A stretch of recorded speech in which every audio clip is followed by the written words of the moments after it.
Hey guys, welcome to this week's Downton Abbey, the Downton Abbey chat show. It's season 5, episode 7. I can't believe we're so far into the season already. Time really flies when you're on an insane, crazy emotional roller coaster. So, at the end of the last episode, Edith bounced. She's gone. So the Dowager Countess enlists the help of her daughter, Rosamond, because they're the only two in the family who know Edith's secret. So they discuss potentially telling Cora about what's going on. It might be a good idea to tell someone's mother that their daughter has had a child. But, you know, that's an important detail, I think. So how awkward was this whole situation for the house guests? Because don't forget, Tony Gillingham, Charles Blake, and Mabel Lane Fox are all staying at Downton, and they're just like, should we, like, leave, or... And they're like, no, stay, what? Especially Mary, she's just like, Edith sucks anyway, just stay. It's kind of sad. So Charles gets a moment alone with Tony, and he's like, look, dude, you need to just let Mary break up with you. You're looking kind of lame. Like, let her move on. You need to move on. Just, ugh. And Tony's all like, oh, I have to stay with her because it's the honorable thing. And Charles Blake is like, I think I know what you're talking about, and just, it's fine. Just move on. So Cora is finally let in on the Edith story. And you would think that Rosamond and the Dowager would tell her, but no, it was Mrs. Drew. She came up to the house, told Cora everything, and needless to say, Cora was really pissed at the Dowager and Rosamond for not telling her sooner. That's insane. So she was really angry, understandably, but now she's just like, we need to find her, we need to bring them both home, we need to make this work. So they know that she's in London, but they don't really know where to go from there. So they figure out, you know what, we need to put on a brave face for these guests and, you know, stiff upper lip. British, yay. So talk about guests. They had multiple guests for this dinner. Atticus Aldridge was there with his parents. Isabel was there with Lord Merton, and she had an announcement to make, and it was great because she was just like, I have an announcement, and she said, you know, Lord Merton and I are engaged, yay! So everyone was really excited about it, except for the Dowager Countess. That was a tough toast for her to swallow. Yeah, she was, you could see it on her face. She had that look like, ugh. But she blamed it on Edith's disappearance, so is that even really why she was upset? I'm kind of thinking it was because of Prince Karagan. She doesn't want to be alone. So anyway, let's talk about downstairs. Mosley is super excited to start tutoring Daisy. And Daisy, you know, she was really excited before, and now she's kind of just like, whatever. She's all down in the dumps because this first ever Labour government is kind of tanking. And it's very discouraging for her. She's like, I feel like there's no point in even educating myself because they're just going to hold us down if this government fails and blah, blah, blah, blah. We'll come back to that. So let's talk about Anna and Bates. They are discussing making a new start. And you can see there's this common theme with a lot of the downstairs crew. They're all, you know, making plans outside of service because times are changing. Downstairs crews are being cut down. You know, service is not gonna be a huge industry like it was in the past. So they're thinking about doing something similar to Mrs. Patmore. They want to sell Bates's old home in London, use that money to buy a big house closer to Downton. They can rent it out for a while, and then when they're ready to retire, they can move in there. And they were also talking about having a baby. That would be exciting. And Anna, we find out, finally told Bates that the mysterious contraceptives that he found in their cottage belonged to Mary. So it looks like things are getting better and back to normal for Anna and Bates, but this Mr. Green cloud of drama is still hanging over them. When will it go away? Will it ever go away? Who knows? But let's talk about the upstairs gang again. Tom, his thoughts of moving to America are back, and he was talking to Robert about it. He was like, yeah, I got this cousin in Boston, he's doing really well, I've been talking to him. And I'm like, no, don't leave. And of course the family doesn't want him to leave either. They've really grown to love him, and he's part of the family now. And of course they don't want little Sibby to leave either. She's their grandchild, so it would really suck. But at the same time, Robert seemed really supportive of Tom, and he's like, if that's what you want, that's what you gotta do. But don't go. So, thanks to the advice of Atticus Aldridge, Cora and Rosamond headed back to London because they were gonna pay a visit to Gregson's publishing office, which is now Edith's publishing office because she inherited it from him. So they're like, yeah, if we're gonna find her, you know, the publishing office, she's probably been in contact with them so they can help us, yada yada yada. So they go there and they're talking to the front desk person who's like not helpful at all, and then all of a sudden they turn around. Who's there? Edith. And she's just like, so thanks for the advice, Atticus, you're the smart one. So we'll come back to that. Actually, we won't. We'll say it right now. So they're just like, we need to talk to you. Let's go somewhere private and talk about it. Edith is just like, no, I don't want to talk about it. Blah, blah, blah. I'm not coming home. So then they're like, okay, we can either talk about it here in front of all your new employees, or we can go somewhere private like we said. So she's just like, fine. So we'll come back to that. Back at Downton, the tables have turned. Mary is visiting the Dowager, and it's time for her to give her old granny a little advice. So she notices that the Dowager has been down in the dumps since Isabel announced her engagement to Lord Merton. And she's like, you know what? Don't be bummed about Isabel moving up in society. I know she was kind of like your protege and that stuff. But you should be happy for her and know that like she looks up to you. It's great. So the Dowager is like, no, that's not what's going on. So she sets her straight. She's like, I'm gonna miss having a companion, and you have to sympathize a little bit because her bestie's getting married. It's rough. Who's she gonna hang out with now? I'm sure they're not gonna have that many opportunities for girls' night. And when they do hang out, she's gonna be a third wheel, so it's kind of annoying. They had a lot that they could relate, you know? They were both widows, stuff like that.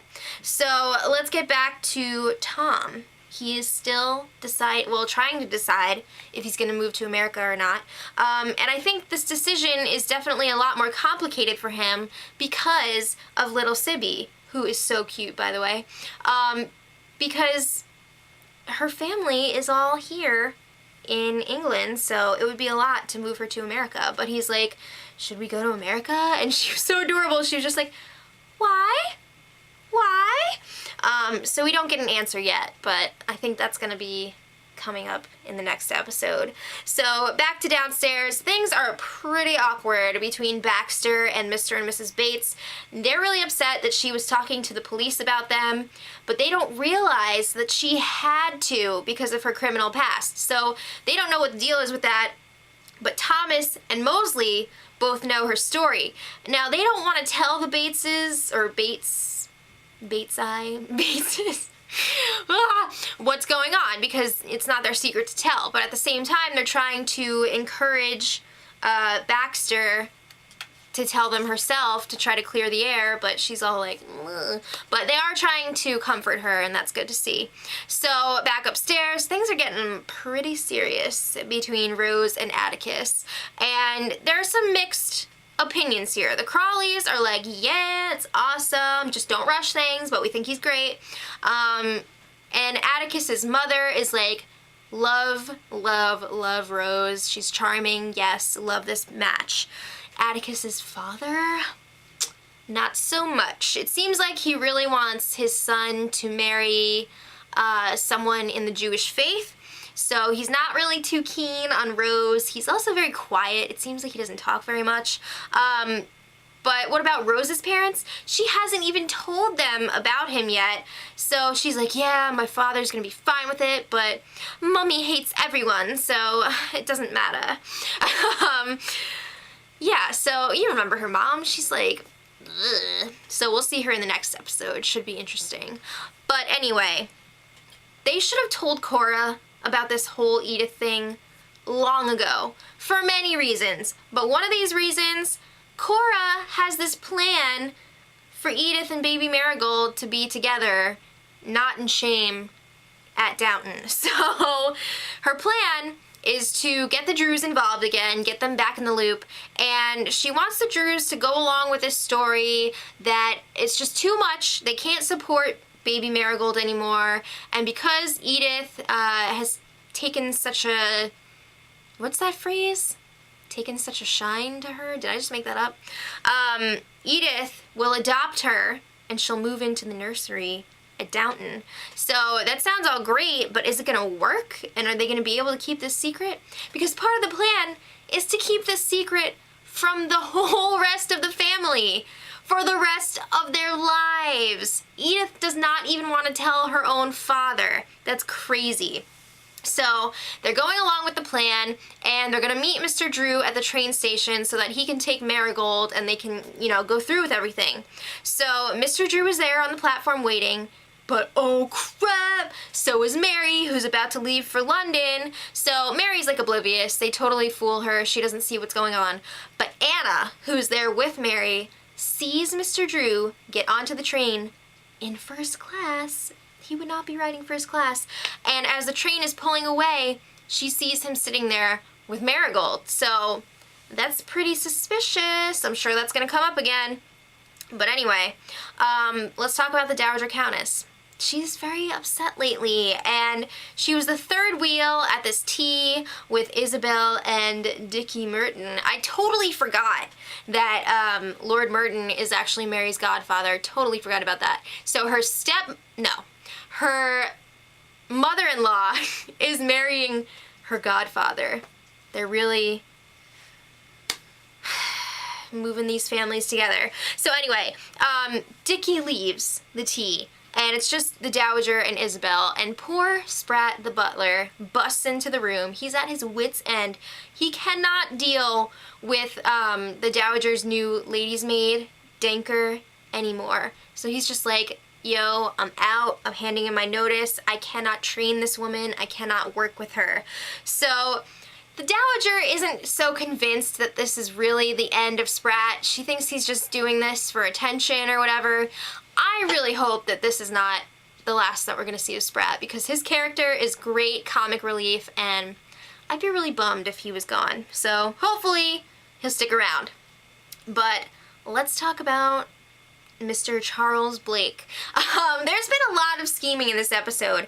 Charles and Maybelline Fox have this new plan to really send Tony Gillingham a message to end this Tony-Mary thing once and for all. So Charles doesn't give Mary that much information about the plan, but he tells her to meet him at the Kinema in London.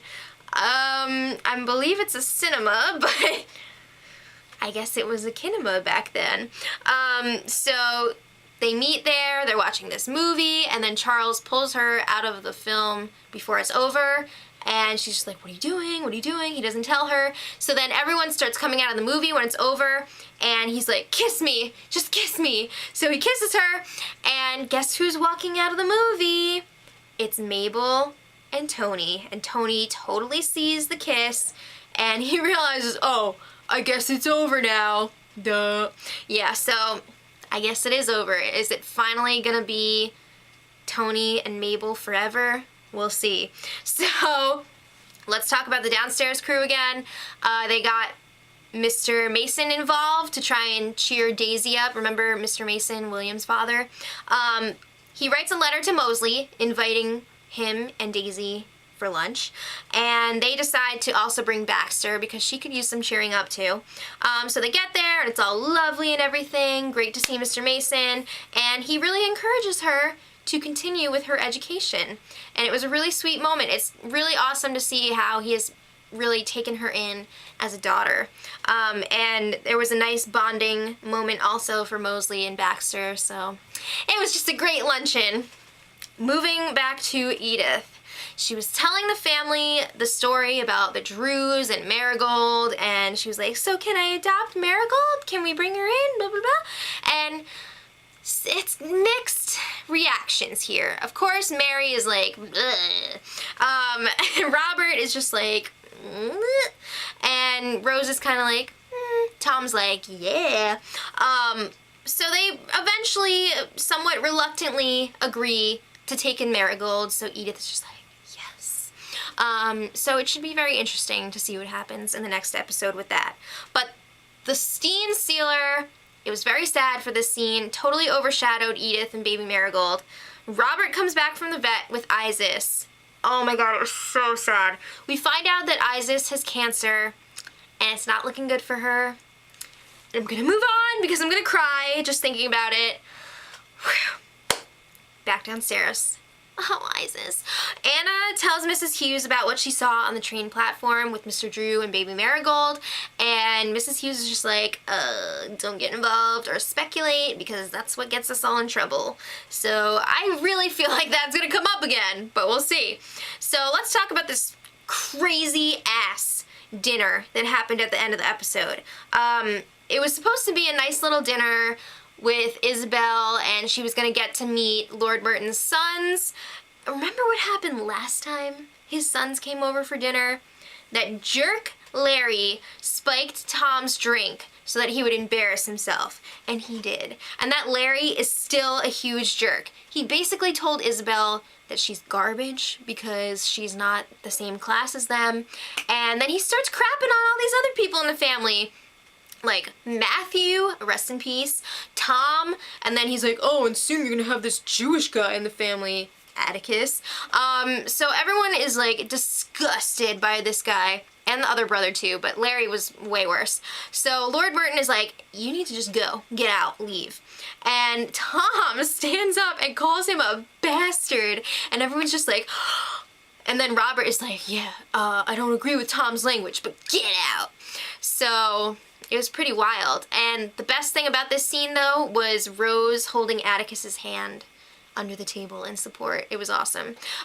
So then this led to Atticus pulling Rose aside after dinner and proposing to her. What? So he basically pulled the let's give him something to talk about line for the proposal. He was like, yeah, we're facing all this adversity already, like let's just give him a reason to talk about us. So she said yes, another wedding, it's gonna be awesome. But this episode really ended on a sad note. That last scene was just too much, it killed me. Robert carries Isis into the bedroom because he doesn't think that she's gonna make it through the night, and they let Isis sleep in the bed with them, in between them, and it's just, oh my god! It was too much, it's so sad. Seriously, I'm getting emotional just thinking about it. So, yeah, it was really sad. But next week is the season finale, so hopefully we're gonna get some answers to those burning questions. Rose's wedding is happening already, what? And the Christmas special will be our last thing to look forward to for this season. So, season finale next week, but then we also have the Christmas special on Christmas. But let me know what you guys thought of this episode. How amazing would it be if like there was some sort of miracle and Isis pulled through? Doesn't look too good, but you never know. Also, what do you think about Edith and baby Marigold? Are they gonna be able to live at Downton without anyone finding out the truth? And what about Isabel and her jerk sons her jerk stepsons to be? Let me know in the comments, and until next time, much love.